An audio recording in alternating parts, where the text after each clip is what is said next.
22 April 2025 ସାକାର ମୁରଲୀର ମୁଖ୍ୟ ପଏଣ୍ଟରେ ପରମ ପିତା ପରମ ଶିକ୍ଷକ ପରମ ସଦ୍ଗୁରୁ ଶିବ ବାବା କହିଛନ୍ତି, ମିଠେ ବଚ୍ଚେ ଏହି ସମୟ ତୁମ ପାଇଁ ମୂଲ୍ୟବାନ ଅଟେ।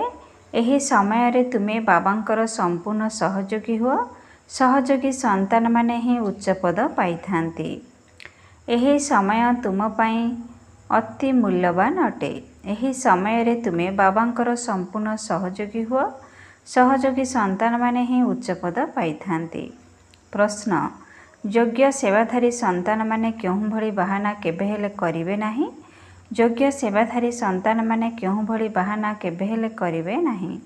ଉତ୍ତର, ଯୋଗ୍ୟ ସେବାଧାରୀ ସନ୍ତାନମାନେ ଏଭଳି ବାହାନା କେବେ ହେଲେ କରିବେ ନାହିଁ କି, ବାବା ଏଠାରେ ବହୁତ ଗରମ ହେଉଛି, ବହୁତ ଥଣ୍ଡା ହେଉଛି, ସେଥିପାଇଁ ଆମେ ସେବା କରିପାରୁନାହୁଁ। ଯଦି ବା ଟିକିଏ ଗରମ ହେଉଛି ବା ଥଣ୍ଡା ହେଉଛି, ତେବେ ବି ଏତେ କୋମଳ ହେବା ଉଚିତ ନୁହେଁ। ଏପରି କହିବା ଉଚିତ ନୁହେଁ ଯେ ଆମେ ତ ଏହା ସହନ କରିପାରୁନାହୁଁ। କାରଣ ଏହି ଦୁଃଖଧାମରେ ଦୁଃଖ, ସୁଖ, ଥଣ୍ଡା, ଗରମ, ନିନ୍ଦା, ସ୍ତୁତି ସବୁକିଛି ସହନ କରିବାକୁ ହିଁ ପଡ଼ିବ। ଏଥିରେ କୌଣସି ବାହାନା କରିବାର ନାହିଁ। ଗୀତ ଧୀରଜ ଧର ମନୁଆ। ଓଁ ଶାନ୍ତି। ଏକଥା ପିଲାମାନେ ହିଁ ଜାଣିଛନ୍ତି ଯେ ସୁଖ ଏବଂ ଦୁଃଖ କାହାକୁ କୁହାଯାଉଛି। ଏହି ଜୀବନରେ ସୁଖ ଏବଂ ଦୁଃଖ କେବେ ମିଳୁଛି, ଏହାକୁ କେବଳ ତୁମେ ବ୍ରାହ୍ମଣମାନେ ହିଁ ପୁରୁଷାର୍ଥର କ୍ରମ ଅନୁସାରେ ଜାଣିଛ। ଏହା ହେଉଛି ଦୁଃଖର ଦୁନିଆ। ଏଠାରେ ଅଳ୍ପ ସମୟ ପାଇଁ ଦୁଃଖ, ସୁଖ, ନିନ୍ଦା, ସ୍ତୁତି ସବୁକିଛି ସହନ କରିବାକୁ ପଡ଼ୁଛି। ଏବେ ଏହି ସବୁଥିରୁ ପାରି ହେବାକୁ ପଡ଼ିବ। କାହାକୁ ଅଳ୍ପ ଗରମ ଲାଗିଲେ କହନ୍ତି ଆମେ ଥଣ୍ଡାରେ ରହିବୁ। ତେବେ ପିଲାମାନଙ୍କୁ ତ ଗରମ ଅଥବା ଥଣ୍ଡାରେ ମଧ୍ୟ ସେବା କରିବାକୁ ହିଁ ହେବ ନା। ବର୍ତ୍ତମାନ ସମୟରେ ଅଳ୍ପ ବହୁତ ଦୁଃଖ ମିଳିଲେ ମଧ୍ୟ ତୁମ ପାଇଁ ଏହା କିଛି ନୂଆ କଥା ନୁହେଁ। ଏହା ତ ଦୁଃଖଧାମ ଅଟେ ନା। ଏବେ ତୁମକୁ ସୁଖଧାମକୁ ଯିବା ପାଇଁ ସମ୍ପୂର୍ଣ୍ଣ ପୁରୁଷାର୍ଥ କରିବାକୁ ହେବ। ଏହା ତ ତୁମର ସବୁଠାରୁ ମୂଲ୍ୟବାନ ସମୟ। ଏଥିରେ ବାହାନା ଚଳିବ ନାହିଁ। ବାବା ଯୋଗ୍ୟ ସେବାଧାରୀମାନଙ୍କ ନିମନ୍ତେ କହୁଛନ୍ତି, ଯେଉଁମାନେ ସେବା କରିବା ଜାଣିନାହାନ୍ତି ସେମାନେ ତ କୌଣସି କାମର ନୁହନ୍ତି। ଏଠାକୁ ବାବା ଆସିଛନ୍ତି ଭାରତକୁ କ'ଣ ସାରା ବିଶ୍ୱକୁ ସୁଖଧାମ କରିବା ପାଇଁ। ତେଣୁ ବ୍ରାହ୍ମଣ ସନ୍ତାନମାନଙ୍କୁ ହିଁ ବାବାଙ୍କର ସହଯୋଗୀ ହେବାକୁ ପଡ଼ିବ। ବାବା ଆସିଛନ୍ତି, ତେଣୁ ତାଙ୍କ ମତରେ ଚାଲିବା ଉଚିତ। ଯେଉଁ ଭାରତ ସ୍ୱର୍ଗ ଥିଲା ତାହା ଏବେ ନର୍କ ହୋଇଯାଇଛି। ତାକୁ ପୁଣି ସ୍ୱର୍ଗ କରିବାକୁ ହେବ। ଏ କଥା ମଧ୍ୟ ବର୍ତ୍ତମାନ ଜଣାପଡ଼ୁଛି। ସତ୍ୟଯୁଗରେ ଏହି ପବିତ୍ର ରାଜାମାନଙ୍କର ରାଜ୍ୟ ଥିଲା। ସେମାନେ ବହୁତ ସୁଖୀ ଥିଲେ। ପୁଣି ଅପବିତ୍ର ରାଜା ହୋଇଥାନ୍ତି। ଈଶ୍ୱର ଅର୍ଥେ ଦାନ ପୁଣ୍ୟ କରିବା ଦ୍ୱାରା ତାଙ୍କୁ ମଧ୍ୟ ଶକ୍ତି ମିଳିଥାଏ। ଏବେ ହେଉଛି ପ୍ରଜାମାନଙ୍କର ରାଜ୍ୟ, କିନ୍ତୁ ଏମାନେ କୌଣସି ଭାରତର ସେବା କରିପାରିବେ ନାହିଁ। ଭାରତ ଅଥବା ଦୁନିଆର ସେବା ତ ଏକମାତ୍ର ବେହଦର ବାବା ହିଁ କରୁଛନ୍ତି। ଏବେ ବାବା କହୁଛନ୍ତି, ମଧୁର ସନ୍ତାନମାନେ ଏବେ ମୋର ସହଯୋଗୀ ହୁଅ। କେତେ ସ୍ନେହର ସହିତ ବୁଝାଉଛନ୍ତି, କିନ୍ତୁ ଏକଥା କେବଳ ଦେହୀ ଅଭିମାନୀ ପିଲାମାନେ ହିଁ ବୁଝୁଛନ୍ତି। ଦେହ ଅଭିମାନୀ ସନ୍ତାନମାନେ କ'ଣ ବା ସାହାଯ୍ୟ କରିପାରିବେ? କାହିଁକିନା ସେମାନେ ମାୟାର ଜଞ୍ଜିରରେ ବାନ୍ଧି ହୋଇ ରହିଛନ୍ତି। ଏବେ ବାବା ନିର୍ଦ୍ଦେଶ ଦେଉଛନ୍ତି କି ସମସ୍ତଙ୍କୁ ମାୟାର ଜଞ୍ଜିରରୁ ଏବଂ ଗୁରୁମାନଙ୍କ ଜଞ୍ଜିରରୁ ମୁକ୍ତ କର। ଏହା ହିଁ ତୁମର କର୍ତ୍ତବ୍ୟ ଅଟେ। ବାବା କହୁଛନ୍ତି, ମୋର ଯିଏ ଭଲ ସହଯୋଗୀ ହେବେ ସେମାନେ ପଦ ମଧ୍ୟ ଉଚ୍ଚ ପାଇବେ। ବାବା ନିଜେ ସମ୍ମୁଖକୁ ଆସି କହୁଛନ୍ତି, ମୁଁ ଯିଏ ଯେପରି ଅଟେ ସାଧାରଣ ହୋଇଥିବା କାରଣରୁ ମୋତେ ସମ୍ପୂର୍ଣ୍ଣ ରୂପେ ଜାଣିନାହାନ୍ତି। ବାବା ଆମକୁ ବିଶ୍ୱର ମାଲିକ କରୁଛନ୍ତି। ଏ କଥା କେହି ଜାଣିନାହାନ୍ତି। ଏହି ଲକ୍ଷ୍ମୀନାରାୟଣ ବିଶ୍ୱର ମାଲିକ ଥିଲେ। ଏତ କଥା ମଧ୍ୟ କାହାକୁ ଜଣାନାହିଁ। ଏବେ ତୁମେ ଜାଣୁଛ କିପରି ଏମାନେ ରାଜ୍ୟ ପାଇଥିଲେ, ପୁଣି କିପରି ହରାଇଲେ। ବର୍ତ୍ତମାନ ମନୁଷ୍ୟମାନଙ୍କର ତ ବିଲକୁଲ ତୁଚ୍ଛ ବୁଦ୍ଧି ହୋଇଯାଇଛି। ଏବେ ବାବା ସମସ୍ତଙ୍କର ବୁଦ୍ଧିର ତାଲା ଖୋଲିବା ପାଇଁ ପଥର ବୁଦ୍ଧିରୁ ପାରସ ବୁଦ୍ଧି କରିବା ପାଇଁ ଆସିଛନ୍ତି। ବାବା କହୁଛନ୍ତି, ଏବେ ସହଯୋଗୀ ହୁଅ। ମୁସଲମାନମାନେ ଖୁଦାଇ ଖିଦମଗାର ଅର୍ଥାତ୍ ଈଶ୍ୱରୀୟ ସେବାଧାରୀ କହୁଛନ୍ତି, କିନ୍ତୁ ସେମାନେ ତ ମଦଦଗାର ଅର୍ଥାତ୍ ସହଯୋଗୀ ହେଉନାହାନ୍ତି। ଭଗବାନ ଆସି ଯାହାକୁ ପବିତ୍ର କରୁଛନ୍ତି ତାଙ୍କୁ ହିଁ କହୁଛନ୍ତି, ଏବେ ଅନ୍ୟମାନଙ୍କୁ ନିଜ ସମାନ କର। ଶ୍ରୀମତରେ ଚାଲ। ବାବା ପବିତ୍ର ସ୍ୱର୍ଗବାସୀ କରିବା ପାଇଁ ଆସିଛନ୍ତି। ତୁମେ ବ୍ରାହ୍ମଣ ସନ୍ତାନମାନେ ହିଁ ଜାଣିଛ ଯେ ଏହା ହେଉଛି ମୃତ୍ୟୁଲୋକ।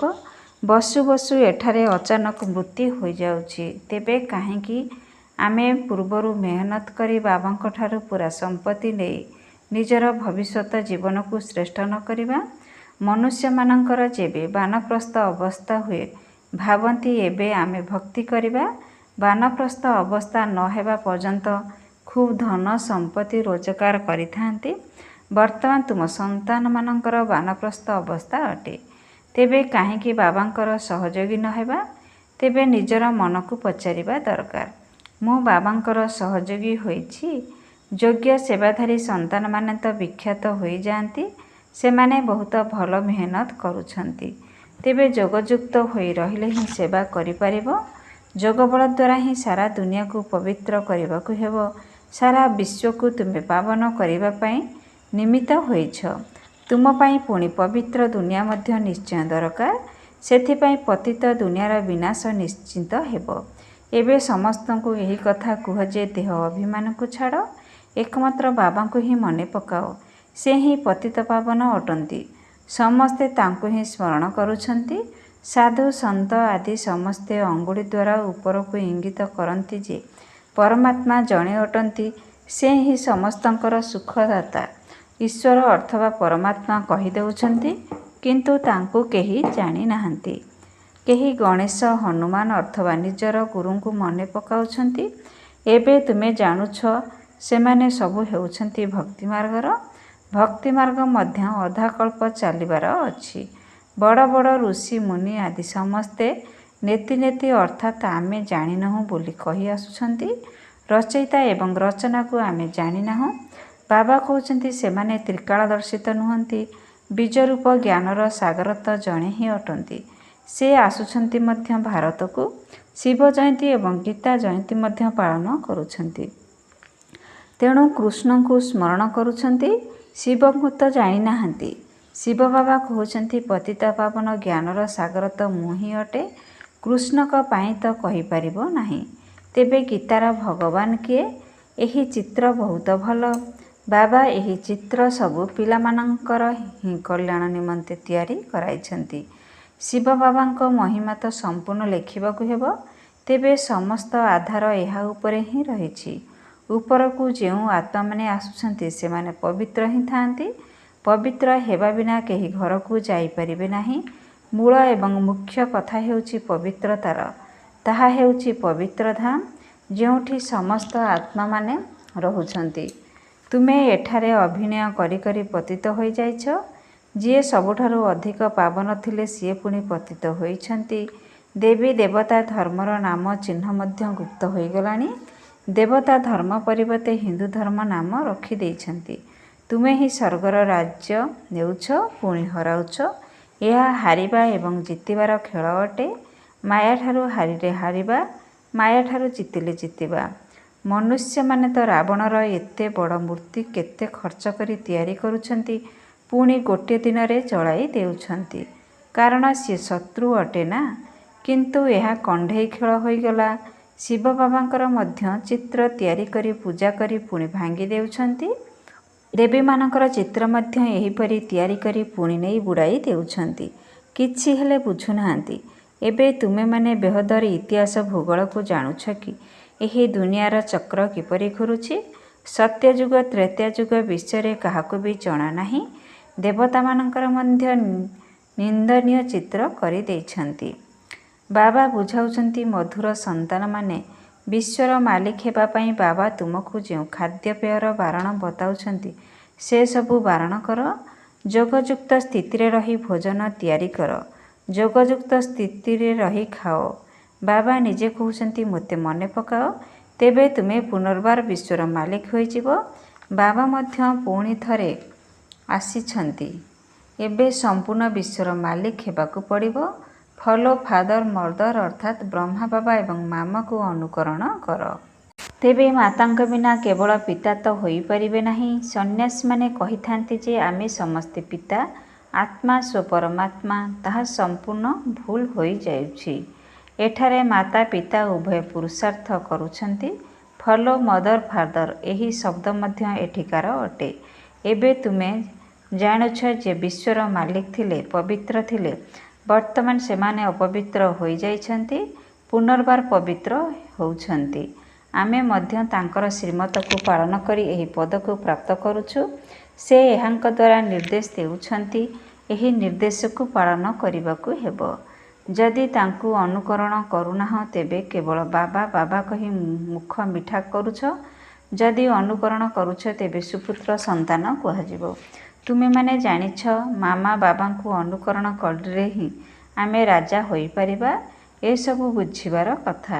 ବାବା କହୁଛନ୍ତି କେବଳ ମୋତେ ମନେ ପକାଅ, ତେବେ ବିକ୍ରମ ବିନାଶ ହେବ।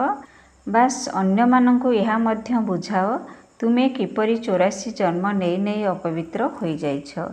ଏବେ ପୁଣି ପବିତ୍ର ହେବାକୁ ପଡ଼ିବ। ଯେତେ ବାବାଙ୍କ ସହିତ ଯୋଗ ଲଗାଇବ ସେତେ ପବିତ୍ର ହୋଇଯିବ। ଯେଉଁମାନେ ସମ୍ପୂର୍ଣ୍ଣ ଯୋଗଯୁକ୍ତ ହୋଇ ରହୁଛନ୍ତି ସେହିମାନେ ହିଁ ନୂଆ ଦୁନିଆକୁ ପ୍ରଥମେ ପ୍ରଥମେ ଯିବେ। ପୁଣି ଅନ୍ୟମାନଙ୍କୁ ମଧ୍ୟ ନିଜ ସମାନ କରିବାକୁ ହେବ। ପ୍ରଦର୍ଶନୀକୁ ତ ବାବା ମାମା ବୁଝାଇବା ପାଇଁ ଯାଇପାରିବେ ନାହିଁ। ବାହାରୁ କୌଣସି ବଡ଼ ଲୋକ ଆସିଲେ କେତେ ଲୋକ ତାଙ୍କୁ ଦେଖିବା ପାଇଁ ଯାଇଥାନ୍ତି କି ଇଏ କିଏ ଆସିଛନ୍ତି, ଏହି ବାବା କେତେ ଗୁପ୍ତ। ବାବା କହୁଛନ୍ତି ମୁଁ ଏହି ବ୍ରହ୍ମାଙ୍କ ଶରୀର ଦ୍ୱାରା କହୁଛି। ମୁଁ ହିଁ ଏହାଙ୍କ ନିମନ୍ତେ ଉତ୍ତରଦାୟୀ। ତୁମେ ସର୍ବଦା ଭାବ ଶିବ ବାବା କହୁଛନ୍ତି, ସେ ହିଁ ପାଠ ପଢ଼ାଉଛନ୍ତି। ତୁମକୁ ଶିବ ବାବାଙ୍କୁ ହିଁ ଦେଖିବାକୁ ହେବ। ଏହାଙ୍କୁ ଦେଖ ନାହିଁ, ନିଜକୁ ଆତ୍ମା ମନେ କର ଏବଂ ପରମାତ୍ମା ବାବାଙ୍କୁ ସ୍ମରଣ କର। ଆମେ ସମସ୍ତେ ଆତ୍ମା ଏବଂ ଆତ୍ମାରେ ହିଁ ସମସ୍ତ ପାର୍ଟ ଭରି ରହିଛି। ଏହି ଜ୍ଞାନ ବୁଦ୍ଧିରେ ଘୂରିବା ଉଚିତ। କେବଳ ଦୁନିଆର କଥା ବୁଦ୍ଧିରେ ରହିବାର ଅର୍ଥ କିଛି ବୁଝି ନାହାନ୍ତି। ବୁଦ୍ଧି ବିଲକୁଲ ତୁଚ୍ଛ ଅଟେ, କିନ୍ତୁ ଏମାନଙ୍କର ମଧ୍ୟ କଲ୍ୟାଣ ତ କରିବାକୁ ହେବ। ସ୍ୱର୍ଗକୁ ତ ଯିବେ କିନ୍ତୁ ଉଚ୍ଚପଦ ପାଇପାରିବେ ନାହିଁ। ଦଣ୍ଡ ଭୋଗ କରି ଯିବେ। ତେବେ ଉଚ୍ଚପଦ କିପରି ପାଇବେ ସେ କଥା ତ ବାବା ବୁଝାଉଛନ୍ତି। ପ୍ରଥମତଃ ସ୍ୱଦର୍ଶନ ଚକ୍ରଧାରୀ ହୁଅ ଏବଂ ଅନ୍ୟକୁ କରାଅ। ପକ୍କା ଯୋଗୀ ମଧ୍ୟ ହୁଅ ଏବଂ ଅନ୍ୟମାନଙ୍କୁ ମଧ୍ୟ ଯୋଗୀ କରାଅ। ବାବା କହୁଛନ୍ତି ମୋତେ ମନେ ପକାଅ। ତୁମେ ପୁଣି କହୁଛ ବାବା ଆମେ ଭୁଲି ଯାଉଛୁ। ଲଜ୍ଜା ଆସୁନାହିଁ। ବହୁତ ଅଛନ୍ତି ଯିଏ ସତ୍ୟ କଥା କହୁନାହାନ୍ତି, ବହୁତ ଭୁଲି ଯାଇଛନ୍ତି। ବାବା ବୁଝାଉଛନ୍ତି ଯେ କେହି ବି ଆସନ୍ତୁ ତାଙ୍କୁ ବାବାଙ୍କର ପରିଚୟ ଦିଅ। ଏବେ 84 ଜନ୍ମର ଚକ୍ର ସମ୍ପୂର୍ଣ୍ଣ ହେବାକୁ ଯାଉଛି। ଏବେ ଘରକୁ ଯିବାକୁ ହେବ। ରାମ ବି ଗଲେ, ରାବଣ ବି ଗଲେ, ଅର୍ଥାତ୍ ପ୍ରତ୍ୟେକ ଆତ୍ମା ଘରକୁ ଯିବେ। ଏହାର ଅର୍ଥ ମଧ୍ୟ କେତେ ସହଜ। ତେବେ ନିଶ୍ଚିତ ସଙ୍ଗମ ଯୁଗ ହୋଇଥିବ ଯେତେବେଳେ କି ରାମ ଏବଂ ରାବଣର ପରିବାର ରହିଛି। ଏ କଥା ମଧ୍ୟ ଜାଣିଛ ସବୁ ବିନାଶ ହୋଇଯିବ, ବାକି ଅଳ୍ପ ରହିବେ। କିପରି ତୁମକୁ ରାଜ୍ୟ ମିଳୁଛି ଏ କଥା ମଧ୍ୟ ଆଗକୁ ଗଲେ ଜଣାପଡ଼ିବ। ପ୍ରଥମରୁ ତ ସବୁ କଥା କୁହାଯିବ ନାହିଁ। ପୁଣି ତ ଖେଳ ହୋଇପାରିବ ନାହିଁ। ତୁମକୁ ସାକ୍ଷୀ ହୋଇ ସବୁକିଛି ଦେଖିବାକୁ ହେବ। ଆଗକୁ ସାକ୍ଷାତକାର ମଧ୍ୟ ବହୁତ ହେବ। ଏହି 84 ଜନ୍ମର ଚକ୍ରକୁ ଦୁନିଆରେ କେହି ଜାଣି ନାହାନ୍ତି। ଏବେ ତୁମ ପିଲାମାନଙ୍କ ବୁଦ୍ଧିରେ ଅଛି ଆମେ ଘରକୁ ଯାଉଛୁ। ରାବଣ ରାଜ୍ୟରୁ ଏବେ ଛୁଟି ମିଳୁଛି। ପୁଣି ନିଜର ରାଜଧାନୀକୁ ଆସିବୁ। ବାକି ଅଳ୍ପ ଦିନ ରହିଛି। ଏହି ଚକ୍ର ଘୂରି ଚାଲିଛି ନା। ଅନେକ ଥର ଏହି ଚକ୍ର ଲଗାଇଛ। ଏବେ ବାବା କହୁଛନ୍ତି ତୁମେମାନେ ଯେଉଁ କର୍ମବନ୍ଧନରେ ବାନ୍ଧି ହୋଇଛ ତାକୁ ଭୁଲିଯାଅ। ଗୃହସ୍ଥ ବ୍ୟବହାରରେ ରହି ତାକୁ ଭୁଲିବାକୁ ଚେଷ୍ଟା କର। ଏବେ ନାଟକ ପୂରା ହେବାକୁ ଯାଉଛି। ନିଜର ଘରକୁ ଯିବାକୁ ହେବ। ଏହି ମହାଭାରତ ଲଢ଼େଇ ପରେ ହିଁ ସ୍ୱର୍ଗର ଗେଟ୍ ଖୋଲିବ। ସେଥିପାଇଁ ବାବା କହୁଛନ୍ତି ଏହି ନାମ ବହୁତ ଭଲ। ଗେଟ୍ ୱେଟ୍ ଟୁ ହେଭନ୍, ସ୍ୱର୍ଗକୁ ରାସ୍ତା। କେହି କେହି କହୁଛନ୍ତି ଲଢ଼େଇ ତ ହୋଇ ଆସୁଛି। କୁହ କ୍ଷେପଣାସ୍ତ୍ର ଏବଂ ବମ୍ ଲଢ଼େଇ କେବେ ଲାଗିଛି? ଏହି ମୂଷଳ ଦ୍ୱାରା ହିଁ ଅନ୍ତିମ ଲଢ଼େଇ ହେବ। 5000 ବର୍ଷ ପୂର୍ବରୁ ମଧ୍ୟ ଯେବେ ଲଢ଼େଇ ଲାଗିଥିଲା ତେବେ ମଧ୍ୟ ଏହି ଯଜ୍ଞ ରଚନା କରାଯାଇଥିଲା। ଏହି ପୁରୁଣା ଦୁନିଆର ଏବେ ବିନାଶ ହେବ। ନୂଆ ରାଜଧାନୀର ସ୍ଥାପନା ହେଉଛି। ତୁମେ ରାଜତ୍ୱ ନେବା ପାଇଁ ଏହି ଆଧ୍ୟାତ୍ମିକ ପାଠ ପଢ଼ୁଛ। ତୁମର ହେଉଛି ଆତ୍ମିକ ଧନ୍ଦା ଅର୍ଥାତ୍ ଆତ୍ମିକ ବ୍ୟବସାୟ। ଶାରୀରିକ ବିଦ୍ୟା ତ କାମରେ ଆସିବ ନାହିଁ, ଶାସ୍ତ୍ର ମଧ୍ୟ କାମରେ ଆସିବ ନାହିଁ। ତେବେ କାହିଁକି ଏହି ଧନ୍ଦାରେ ଲାଗି ନ ଯିବା? ବାବା ତ ବିଶ୍ୱର ମାଲିକ କରାଉଛନ୍ତି। ତେଣୁ ବିଚାର କରିବା ଦରକାର, ମୁଁ କେଉଁ ପାଠପଢ଼ାରେ ଅଧିକ ଧ୍ୟାନ ଦେବି। ସେମାନେ ତ ବିନାଶୀ ଡିଗ୍ରୀ ପାଇବା ପାଇଁ ପାଠ ପଢ଼ୁଛନ୍ତି, ତୁମେ ରାଜତ୍ୱ ପାଇଁ ପଢ଼ୁଛ। କେତେ ରାତି ଦିନର ଫରକ ରହିଛି। ହଦ୍ର ପାଠ ପଢ଼ିବା ଦ୍ୱାରା ଜଣା ମଧ୍ୟ ମିଳିବ କି ନାହିଁ ତାହା ଜଣା ନାହିଁ। ଯଦି କେହି ସେହି ସମୟ ଭିତରେ ଶରୀର ଛାଡ଼ିଦେଲେ ତେବେ ତାହା ମଧ୍ୟ ଗଲା। ଏହି ରୋଜଗାର ତ ସାଥିରେ ଯିବ, ମୃତ୍ୟୁ ତ ମୁଣ୍ଡ ଉପରେ। ପ୍ରଥମେ ଆମେ ନିଜ ପାଇଁ ପୂରା ରୋଜଗାର କରିନେବା ଦରକାର। ଏହି ରୋଜଗାର କରୁ କରୁ ଦୁନିଆ ହିଁ ବିନାଶ ହୋଇଯିବାର ଅଛି। ତୁମର ପାଠପଢ଼ା ସମାପ୍ତ ହେଲେ ଯାଇ ଦୁନିଆ ବିନାଶ ହେବ।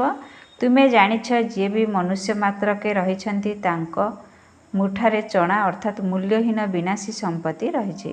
ତାଙ୍କୁ ହିଁ ମାଙ୍କଡ଼ ସଦୃଶ ଧରି ବସିଛନ୍ତି। ଏବେ ତୁମେ ରତ୍ନ ପ୍ରାପ୍ତି କରୁଛ, ତେଣୁ ଏହି ଚଣାରୁ ମମତ୍ୱ ତୁଟାଇ ଦିଅ। ଭଲ ଭାବରେ ବୁଝିଗଲେ ଚଣା ମୁଠିକୁ ଛାଡ଼ି ଦେଉଛନ୍ତି, ଏ ସବୁ ତ ପାଉଁଶ ହୋଇଯିବ। ଆଚ୍ଛା, ମିଠା ମିଠା ଶିକ୍ଷିତ ସନ୍ତାନମାନଙ୍କ ପ୍ରତି ମାତା ପିତା ବାପଦାଦାଙ୍କର ମଧୁର ସ୍ନେହସମ୍ପନ୍ନ ଶୁଭେଚ୍ଛା ଏବଂ ସୁପ୍ରଭାତ। ଆତ୍ମିକ ପିତାଙ୍କର ଆତ୍ମିକ ସନ୍ତାନମାନଙ୍କୁ ନମସ୍ତେ। ଆତ୍ମିକ ସନ୍ତାନମାନଙ୍କର ଆତ୍ମିକ ପିତାଙ୍କୁ ନମସ୍ତେ ନମସ୍ତେ ନମସ୍ତେ। ଓମ୍ ଶାନ୍ତି। ମେରା ବାବା, ପ୍ୟାରା ବାବା, ମିଠା ବାବା, ଶୁକ୍ରିୟା ବାବା। ଓମ୍ ଶାନ୍ତି। ଧାରଣା ପାଇଁ ମୁଖ୍ୟସାର। 1ରେ ଏହି ଆତ୍ମିକ ପାଠପଢ଼ା ନିଜେ ପଢ଼ିବା ସହିତ ଅନ୍ୟମାନଙ୍କୁ ମଧ୍ୟ ପଢ଼ାଇବାକୁ ହେବ। ଅବିନାଶୀ ଜ୍ଞାନ ରତ୍ନରେ ନିଜର ହାତ ମୁଠାକୁ ଅର୍ଥାତ୍ ଭାଗ୍ୟକୁ ଭରପୁର କରିବାକୁ ହେବ। ଚଣା ଦାନା ଭଳି ମୂଲ୍ୟହୀନ ପ୍ରାପ୍ତି ପଛରେ ସମୟ ନଷ୍ଟ କରିବାର ନାହିଁ। ଏହି ଆତ୍ମିକ ପାଠପଢ଼ା ନିଜେ ପଢ଼ିବା ସହିତ ଅନ୍ୟମାନଙ୍କୁ ମଧ୍ୟ ପଢ଼ାଇବାକୁ ହେବ। ଅବିନାଶୀ ଜ୍ଞାନ ରତ୍ନରେ ନିଜର ହାତ ମିଠାକୁ ଅର୍ଥାତ୍ ଭାଗ୍ୟକୁ ଭରପୁର କରିବାକୁ ହେବ। ଚଣା ଦାନା ଭଳି ମୂଲ୍ୟହୀନ ପ୍ରାପ୍ତି ପଛରେ ସମୟ ନଷ୍ଟ କରିବାର ନାହିଁ। 2ରେ ବର୍ତ୍ତମାନ ଏହି ସୃଷ୍ଟି ନାଟକ ଶେଷ ହେବାକୁ ଯାଉଛି, ସେଥିପାଇଁ ନିଜକୁ ସମସ୍ତ କର୍ମବନ୍ଧନରୁ ମୁକ୍ତ କରିବାକୁ ହେବ। ନିଜେ ସ୍ୱଦର୍ଶନ ଚକ୍ରଧାରୀ ହେବା ସହିତ ଅନ୍ୟମାନଙ୍କୁ ମଧ୍ୟ କରାଇବାକୁ ହେବ। ଅଲୌକିକ ମାତା ପିତାକୁ ଅନୁକରଣ କରି ରାଜପଦର ଅଧିକାରୀ ହେବାକୁ ପଡ଼ିବ। ବରଦାନ। ନିଜର ସଂକଳ୍ପକୁ ମଧ୍ୟ ଚେକ୍ କରି ବ୍ୟର୍ଥର ଖାତାକୁ ସମାପ୍ତ କରୁଥିବା ଶ୍ରେଷ୍ଠ ସେବାଧାରୀ ହୁଅ। ନିଜର ସଂକଳ୍ପକୁ ମଧ୍ୟ ଚେକ୍ କରି ବ୍ୟର୍ଥର ଖାତାକୁ ସମାପ୍ତ କରୁଥିବା ଶ୍ରେଷ୍ଠ ସେବାଧାରୀ ହୁଅ। ଶ୍ରେଷ୍ଠ ସେବାଧାରୀ ସିଏ ଯାହାର ପ୍ରତ୍ୟେକ ସଂକଳ୍ପ ଶକ୍ତିଶାଳୀ ଅଟେ। ଗୋଟିଏ ବି ସଂକଳ୍ପ କେଉଁଠି ବି ବ୍ୟର୍ଥରେ ଯାଉନଥିବ। କାହିଁକିନା ସେବାଧାରୀ ଅର୍ଥାତ୍ ବିଶ୍ୱରୂପୀ ମଞ୍ଚ ଉପରେ ଅଭିନୟ କରୁଥିବା ଅଭିନେତା। ସାରା ବିଶ୍ୱ ତୁମକୁ କପି କରୁଛି। ଯଦି ତୁମେ ଗୋଟିଏ ବି ସଂକଳ୍ପ ବ୍ୟର୍ଥ କରିଲ ତେବେ କେବଳ ନିଜ ପ୍ରତି କରିଲ ନାହିଁ, କିନ୍ତୁ ଅନେକଙ୍କ ପାଇଁ ନିମିତ୍ତ ହୋଇଗଲ। ସେଥିପାଇଁ ଏବେ ବ୍ୟର୍ଥର ଖାତାକୁ ସମାପ୍ତ କରି ଶ୍ରେଷ୍ଠ ସେବାଧାରୀ ହୁଅ। ସ୍ଲୋଗାନ। ସେବାର ବାୟୁମଣ୍ଡଳ ସୃଷ୍ଟି କରିବା ସହିତ ବେହଦର ବୈରାଗ୍ୟ ବୃତ୍ତିର ବାୟୁମଣ୍ଡଳ ମଧ୍ୟ ସୃଷ୍ଟି କର। ସେବାର ବାୟୁମଣ୍ଡଳ ସୃଷ୍ଟି କରିବା ସହିତ ବେହଦର ବୈରାଗ୍ୟ ବୃତ୍ତିର ବାୟୁମଣ୍ଡଳ ମଧ୍ୟ ସୃଷ୍ଟି କର। ଓମ୍ ଶାନ୍ତି। ଓମ୍ ଶାନ୍ତି। ଓମ୍ ଶାନ୍ତି।